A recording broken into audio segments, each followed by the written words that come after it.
రెండవ D distraction అంటే attention, మన అటెన్షన్ మళ్ళించుడు.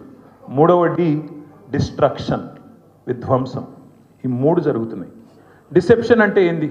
ఇప్పుడు హరీష్ రావు గారు చెప్పారు, హేమంత్ సోరెన్ గారు మొన్ననే గెలిచిండు జార్ఖండ్లో.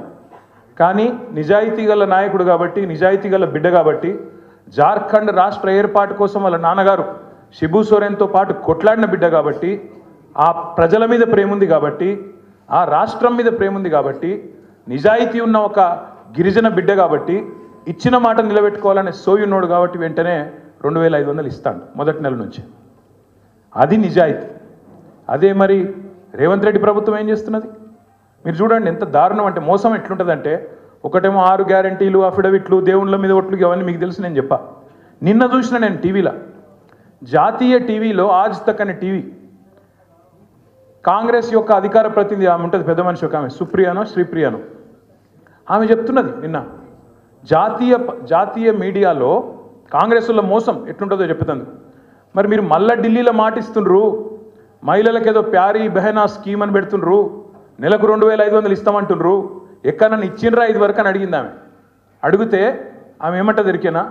తెలంగాణలో 90 లక్షల మంది ఆడబిడ్డలకు నెలకు 2500 మా ప్రభుత్వం ఇస్తున్నది, నెలకు టంచన్గా ఇస్తున్నదని ఆడ గంటాపదంగా మోసం చేస్తూ అబద్ధాలు చెప్తా ఉన్నారు.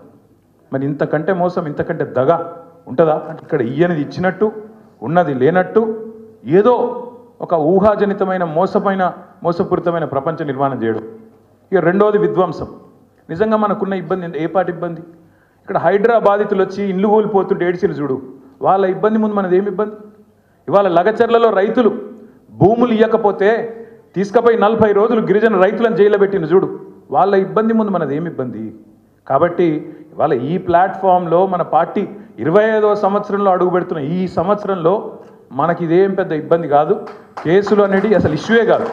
మనం చేయవలసింది ఈరోజు ఒకటి, జనవరి 8వ తారీఖు ఈరోజు. ఇంకా సంవత్సరం మొత్తం మనం ముంగటుంది. ఇంకా 360 రోజులు, దాదాపు 358 రోజులు మనం ముంగటున్నాయి. ఈ 350 రోజులు మనం చేయాల్సిన పనుల్లో ఒకటే, రైతు భరోసా విషయంలో రేవంత్ రెడ్డి చేస్తున్న మోసాన్ని ప్రతి రైతుకు అర్థమయ్యే విధంగా అరటి పండు ఒలిచి నోట్లో పెట్టినంత మంచి సులువుగా ఇంటింటికి, గల్లి గల్లికి, గడప గడపకు పోయి రైతులకు జరుగుతున్న మోసం చెప్పాలి. ఎట్లా రేవంత్ రెడ్డి ప్రభుత్వం ఒక్కొక్క ఎకరానికి 17,500 రూపాయలు రైతులకు బాకీ ఉన్నదో బరాబర్ చెప్పాలి. 2 సార్లు అసలు రేవంత్ రెడ్డి ప్రభుత్వం వచ్చిన తర్వాత ₹1 కూడా రైతు బంధు ఇయ్యలే, ఒక్క పైసా కూడా ఇయ్యలే. అది వరకు హరీష్ రావు గారు ఫైనాన్స్ మినిస్టర్గా మొత్తం మనం పైసా కూడబెట్టి ఎన్నికలకు ముందు రైతు బంధు వేద్దామని చెప్పి 7,600 మనం ఖజానాలో పెడితే ఉత్తరం రాసి ఆపిండు రేవంత్ రెడ్డి. ఎలక్షన్ కమిషన్కు ఉత్తరం రాసిండు, రైతు బంధు ఇస్తే ఓట్లు ప్రభావితం అయితే ఇయ్యద్దు అని. అప్పుడు ఎలక్షన్ కమిషన్ ఆపింది. అదే పైసలు మనం కూడబెట్టిన పైసలు, మన ప్రభుత్వంలో మనం ట్రెజరీలో పెట్టిన పైసలు 4 నెలలు సతాయించి నాట్లు వేసేటప్పుడు పడాల్సిన పైసలు ఓట్లు వేసేటప్పుడు వేసిండు ఎలక్షన్లలో. అది తప్ప ₹1 కూడా రైతుకి ఇచ్చింది లేదు.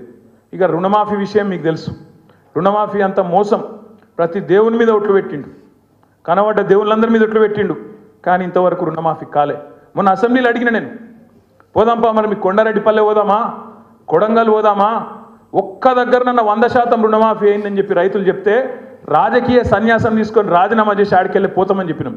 కానీ కుయ్యి లేదు, కయ్యి లేదు. ఎందుకంటే ఆయనకు కూడా తెలుసు, పోని పాపం ఆ పార్టీలోకి అబద్ధాలు చెప్పుట్ల ట్రైనింగ్ అన్న చక్కగా ఇచ్చినట్టు అది కూడా ఇవ్వలేదు.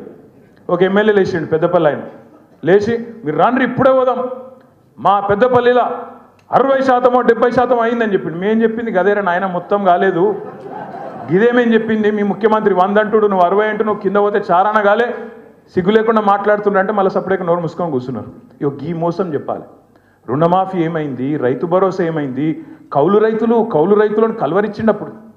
కౌలు రైతులు 22 లక్షల మందికి ఉత్తరం రాస్తున్నా, కేసీఆర్ ఇస్తలేడు మీకు, నేను ఇస్తా అన్నావు, ఏమైంది అని అడగాలి.